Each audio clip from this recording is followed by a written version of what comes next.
మరో బ్రేకింగ్ చూస్తున్నాం. గత ప్రభుత్వ హయాంలో జరిగిన మద్యం అమ్మకాలు, బ్రాండ్ల పర్మిషన్ పై అభియోగాలు ఎదుర్కొంటున్నారు ఏపీ మాజీ బేవరేజెస్ కార్పొరేషన్ మాజీ ఎండీ వాసుదేవరెడ్డి.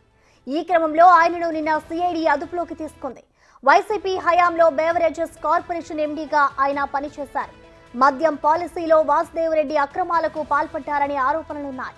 మద్యం కుంభకోణంలో వాసుదేవరెడ్డిది కీలక పాత్ర అంటూ సిఐడి అధికారులు చెబుతున్నారు.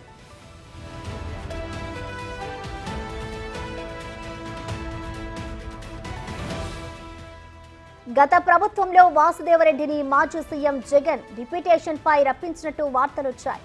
మద్యం కుంభకోణంలో వాసుదేవరెడ్డి కీలక పాత్ర పోషించారని టీడీపీ చాలా రోజులుగా ఆరోపిస్తోంది. వాసుదేవరెడ్డికి మద్యం సేల్స్ బాధ్యతలను జగన్ అప్పగించినట్టు అప్పట్లోనే టీడీపీ ఆరోపించింది. డిస్టిలరీలు, డిపోలు, షాపులపై వాసుదేవరెడ్డి అజమాయిషీ చలాయిస్తున్నారని విమర్శలు చేస్తుంది.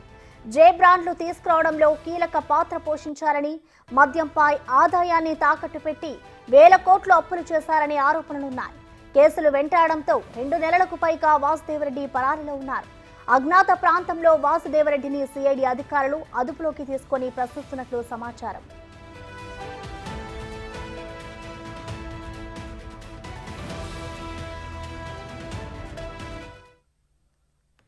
దీనిపై మరింత సమాచారాన్ని మా ప్రతినిధి శివ లైవ్ ద్వారా అందిస్తారు. శివ, చెప్పండి, ఆ మద్యం కుంభకోణం కేసులో అయితే వాసుదేవరెడ్డి ఆరోపణలు ఎదుర్కొంటున్నారు. దీనికి సంబంధించి ఆ సిఐడి అధికారులు కూడా అదుపులోకి తీసుకున్నారు. ఏ విధమైన విచారణ చేస్తున్నారు శివ?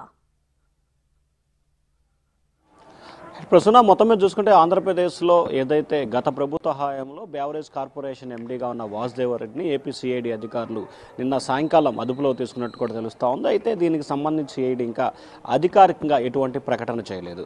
గత ప్రభుత్వ హయాంలో జే బ్రాండ్స్ తీసుకురావడంలో కర్త కర్మ క్రియ మొత్తం వాసుదేవరెడ్డి. ఈయన కేంద్ర సర్వీసుల నుంచి కూడా డిప్యుటేషన్పై ఆంధ్రప్రదేశ్కి గత ముఖ్యమంత్రి జగన్మోహన్ రెడ్డి తీసుకురావడం జరిగింది. అప్పటి నుంచి కూడా మద్యం ధరలు అమాంతంగా పెంచిన పరిస్థితి కనిపిస్తూ ఉంది. కేవలం వైఎస్ఆర్సీపీకి సంబంధించిన నేతల ఆదాయం కోసమే మద్యం ధరలను విపరీతంగా పెంచినట్లు కూడా ఆరోపణలు ఉన్నాయి. 70 నుంచి 80 రూపాయలు అమ్మాల్సిన క్వార్టర్ని 250-300 రూపాయలకి విక్రయించినట్టు తెలుస్తూ ఉంది. అలాగే నాన్ లోకల్ బ్రాండ్లు, సొంత బ్రాండ్లు మద్యం తయారు చేసినట్లు కూడా ఆరోపణలు రావడం జరిగింది. ఒక మద్యంలోనే దాదాపుగా 15,000 కోట్ల రూపాయల పైగా స్కామ్ జరిగినట్లు కూడా ప్రభుత్వం భావిస్తూ ఉంది. దీనిపై సమగ్రమైన విచారణ జరిపించాలని చెప్పి కూడా ఆలోచన చేస్తూ ఉంది. ఇప్పటికే ఈ కేసుని సిఐడి కూడా బదలాయిస్తూ ఏపీ ప్రభుత్వం నిర్ణయం తీసుకుంది. మరొక వైపు మద్యానికి సంబంధించి అసలు డిస్టిలరీల నుంచి ఎంత స్టాకు బయటకు వచ్చింది, ఆ స్టాకుని అధికారికంగా ఏ డిపోలకు ఎంత పంపించారు, అక్కడి నుంచి అమ్మకాలు ఎంత, కొనుగోళ్లు ఎంత అనే దానికి సంబంధించి స్పష్టమైన ఆధారాలు ఇప్పటి వరకు వివరాలు కూడా ప్రభుత్వానికి రాలేదు. ఎవరు కూడా దీనికి సంబంధించి వివరాలు ఇచ్చే పరిస్థితి కనిపించట్లేదు. మద్యం శాఖలో జరిగిన అవతవకలపై ముఖ్యమంత్రి అలాగే మంత్రి కొల్లు రవీంద్ర కూడా వివరాలు ఇవ్వట్లేదని అసంతృప్తి, ఆగ్రహం కూడా వ్యక్తం చేసిన పరిస్థితి కనిపించింది. సో ఈ నేపథ్యంలో మద్యానికి సంబంధించి ప్రభుత్వ డిస్టిలరీలతో సంబంధం లేకుండానే వాసుదేవరెడ్డి సొంతంగా తనకు సంబంధించిన అనుమతుల ద్వారా కూడా మద్యం విక్రయించి రాష్ట్ర వ్యాప్తంగా కూడా అనధికారికంగా మద్యం అమ్మకాలు చేసినట్లు కూడా సిఐడి అధికారులు గుర్తించారు.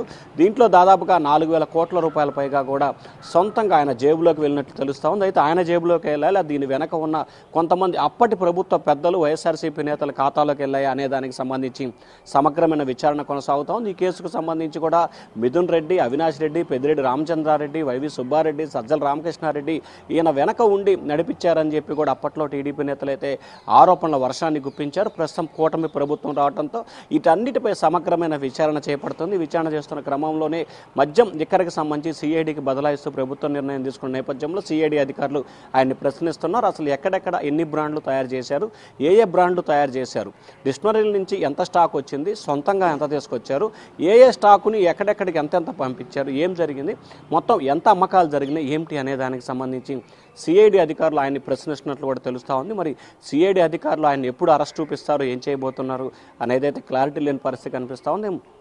గత 2 నెలల కాలంగా కూడా అజ్ఞాతంలో ఉన్న వాసుదేవరెడ్డి ఈ కేసులో ఏటుగా ఉన్నారు. అతని సిఐడి అధికారులు అదుపులో తీసుకొని విచారిస్తున్నారు. కాబట్టి ఆయన చెప్పిన వివరాలను బట్టి కూడా మరికొంతమంది నేతలు ఈ కేసులో మనం ఏదైతే అనుకున్నామో పెద్దిరెడ్డి రామచంద్రారెడ్డి, మిథున్ రెడ్డి, అవినాష్ రెడ్డి, అలాగే సజ్జల రామకృష్ణారెడ్డి లాంటి కీలకమైన వ్యక్తుల పేర్లు చెప్తారా, లేకపోతే మొత్తం నేనే అని చెప్తాడా, లేకపోతే అప్పటి ముఖ్యమంత్రి ఇప్పటి ప్రతిపక్ష నేత జగన్మోహన్ రెడ్డి నేతృత్వంలో చేశానని చెప్తాడా అనే ఉత్కంఠ అయితే వైఎస్ఆర్సీపీ నేతల్లో ఒక టెన్షన్ అయితే నెలకొని ఉంది. ప్రసూన. Thank you Shiva.